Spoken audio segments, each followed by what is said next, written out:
Good morning, everyone. Happy Thursday morning to you, and welcome back. I appreciate you being with me.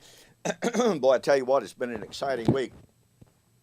If you didn't listen to Two Guys in a Bible on Fulfilled Radio on Tuesday night, you really need to listen to that, if for no other reason than to hear a report about the work that William Bell is doing. I tell you, I've said this many times. William is having a profound impact with the social media work that he is doing. It's so exciting. And as I have said before, I continue to get such incredible emails, almost every day, of the transformative power of covenant eschatology and the impact that it is having on their lives. You know, just this week, I have received emails from people who are amillennialists, people who are dispensationalists, but who have come to embrace covenant eschatology, and they feel such freedom. They see the power of fulfillment. So, I want to suggest to you that you go to www.fulfilledradio.com and that you listen to the archive of the program for this last Tuesday night. It's really exciting what William Bell is doing. All right. Well, yesterday I shared with you how commentators go to Matthew chapter 24, verse 27, and Luke chapter 17 and verse 24, and they say, well, look, Jesus said, and he's been talking about the fall of Jerusalem, which we are told was simply a local event. Well, anyone who suggests that the fall of Jerusalem was strictly a local event, I want to say this as kindly and respectfully as possible, but they simply don't know anything about history. Okay? Noted world-class scholars comment on the significance, the earth-shaking events of the fall of Jerusalem in AD 70. This is not, the idea that the fall of Jerusalem was important is not a contrived, invented doctrine, made up by preterists. This is a view held by world-class scholars. Now, do they follow through with that and see that it is the, quote, second coming of Christ? No, they do not. But that's not the point. The point is that they recognize that AD 70 was a turning point in history. Sadly, it is not recognized as such, and as a result of the fact that people do not recognize it for what it was, how important it was, as I have had numerous public debate opponents say, who cared about the fall of Jerusalem? It's just a bunch of rabble-rousing Jews that were destroyed. Nobody in Thessalonica believed it was important. Nobody in Corinth or Rome or anywhere else thought it was important. Well, those in Thessalonica, Corinth, Rome, Athens, etc., they wouldn't have cared about the fall of Jerusalem unless salvation flowing to the Gentiles as a result of the end of the Old Covenant age, manifested and demonstrated by the fall of Jerusalem and the temple. They would not have cared about that destruction unless they knew, and unless it had been preached to them, that salvation of the Gentiles was dependent on the passing of the Old Covenant world. Do you suppose then that they would have cared? Of course they would. Of course we should. Okay, got to go on. So as I promised yesterday, we are given this supposed contrast between the coming of Christ as lightning from the east to the west. Now you see this coming of the Son of Man as lightning from the east and the west supposedly correlates perfectly with the days of Noah, in which they were eating, drinking, marrying, giving in marriage. And by the way, let me make this observation again. Okay, one of the supposed contrasts between the days prior to the fall of Jerusalem and the final coming of the Lord is that the argument is made, well, Jesus told about such horrific times prior to the fall of Jerusalem, false prophets, false Christ, the apostasy, the abomination of desolation, the great tribulation. Those were incredible times of distress. But we are told, prior to the second coming, life is just going to go on as normal. Eating, drinking, marrying, giving in marriage. No signs of the end, we are told. We're supposed to think there was no eating, drinking, marrying, giving in marriage prior to the fall of Jerusalem in AD 70. There was no normal life carrying on. Paul wrote to the church at Corinth, and their questions, part of their questions, revolved around marrying and giving in marriage. Part of their issues was the issue of eating and drinking. It really is quite a ludicrous objection, an invented and contrived contrast to say, well, those were times of distress prior to AD 70, but prior to the Lord's coming at the end of time, there will be normal activities. That doesn't work. But again, we are told that the time of the coming of the Son of Man, this supposed final coming, his final coming is supposed to be openly manifest. Please go back and watch yesterday's video. Matthew 24:27, Luke chapter 17, verse 24, is about the open manifestation of the coming of Christ. But Matthew 24:29 to 31 is about the open manifestation of Christ, as the amillennialists and the postmillennialists agree, referred to AD 70. So where's the difference? Well, guess what? In Luke chapter 17, this is incredible, all right? In Luke chapter, pardon me, my goodness gracious, excuse me, sorry about that. Guess what? I'm not going to stop the video because I sneezed. It is what it is, excuse me. All right. Okay, so here we have this discussion in Luke chapter 17 about the days of Noah.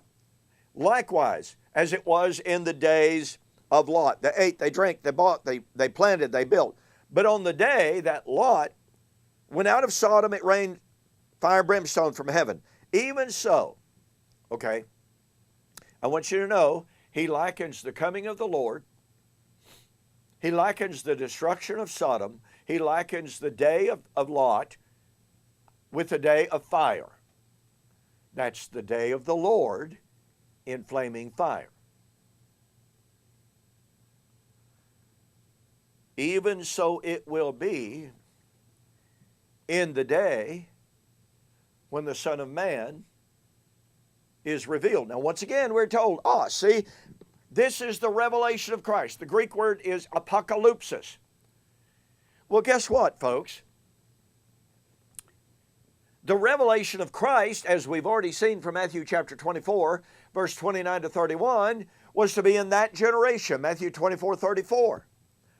And not only that, this coming of the Lord, as it was in the days of Noah, when they eat, they drank, they planted, etc., until the day that Lot went out of Sodom and it rained fire and brimstone on them, so likewise will it be in the day when the Son of Man is revealed. Okay, let's go over to 2 Thessalonians. Chapter 1, one of my very, very favorite passages. Paul is writing to the church at Thessalonica. They're being persecuted. They're being persecuted by the Jews. Acts 17, 1 through 8. The Jews were the instigators of the persecution against them. 1 Thessalonians chapter 2. So the Thessalonians were being persecuted. They were being persecuted by the Jews. And Paul says, 2 Thessalonians chapter 1, verse 6, it is a righteous thing with God to repay with tribulation. That's the Greek word thalipsis, which means pressure. It is a righteous thing with God to repay with tribulation those who are troubling, Greek word thalipsis, you. So the tables are going to be turned. God is going to make the persecutors the persecuted. Just recently on Facebook, had an exchange with Sam Frost, and it's literally unbelievable what this man is teaching about 2 Thessalonians chapter 1. As I've pointed out numerous times, here is a man who claims to stand in full conformity with church history and the early church fathers, early church writers. And yet he takes a position on 2 Thessalonians chapter 1 that no patristic writer ever took, no creed ever took.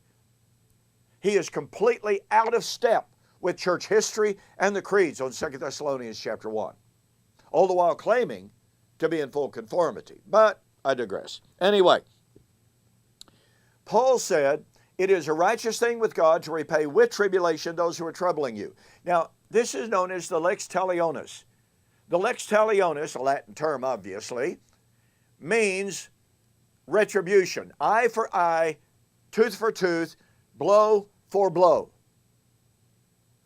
God was going to give to their persecutors what they were giving to the Thessalonians. And to give, now watch, he's going to give the persecutors thalipsis, and he's going to give to you who are being troubled, thalipsis, rest, from the Greek word anesis. Watch this. When the Lord Jesus is revealed from heaven. When, look, out of all of the English translations, which is in excess of 59, by the way, I have only found one that does not translate it as at the time of the coming or when the Lord Jesus is revealed. Only one. And even then, even though it renders it in the coming of the Lord, the force of the translation is in the day of the revelation, because 2 Thessalonians chapter 1, 10 to 12, this coming of the Lord of verse 7 is the day when he comes to be glorified in his saints. Okay, so what do we have here? We have Paul writing to the Thessalonians, being persecuted by the Jews, saying that God was going to turn the tables and the Jews would become the persecuted, and he would give vindication and relief from persecution when the Lord Jesus was revealed. Greek word apocalypsis. Now, what this means is the Lord had to come in the lifetime of the Thessalonians. Paul did not say, now look, folks, I know that you're being persecuted, and you may have to experience persecution for the rest of your life, but when you die, you'll go to heaven. It's not what he said, is it? No. I want you to catch the power of this. Paul could not give the Thessalonians the promised relief